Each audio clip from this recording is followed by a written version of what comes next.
சிந்து பைரவி நியூப்ரமும் இங்க பாரு சிந்து, அந்த சிவவால தான் உன்னுடைய வாழ்க்கை எப்படி ஆயிடுச்சுன்றாங்க. கண்டிப்பா அவனுக்கு சரியான ஒரு பதிலடி நம்ம கொடுத்தே ஆகணும்ன்றாங்க.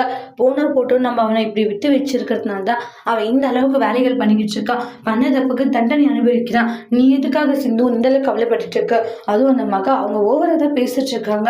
அவங்க பேசுறது நடந்துக்கிற விதம் எதுவுமே சுத்தமாவே சரியில்லை அப்படின்ற மாதிரி சொல்றாங்க.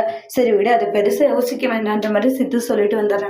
அப்புறம் சிந்து இருந்துட்டு நம்ம எவ்வளவு பெரிய தப்பு பண்றோம், ஆனா நம்ம பண்றது தப்புன்னு தெரிஞ்சா இவங்க எல்லாரும் நம்மள மன்னிப்பாங்களா, ஏன் பைரவியை விட்டு போயிட மாட்டாளா அப்படின்ட்டு சொல்லிட்டு ரொம்ப கவலையோடு இருக்காங்க.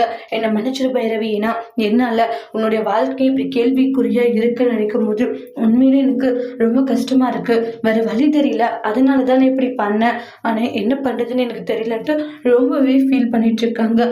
ஆனா கண்டிப்பா ஒரு நாள் உண்மை தெரிய வரும்போது நீங்க எல்லாம் என்னை விட்டுட்டு போயிடக்கூடாது, நீங்கள்லாம் என் கூடவே இருக்கணும்னு சொல்லிட்டு ரொம்பவே ஃபீல் பண்ணிட்டு இருக்காங்க.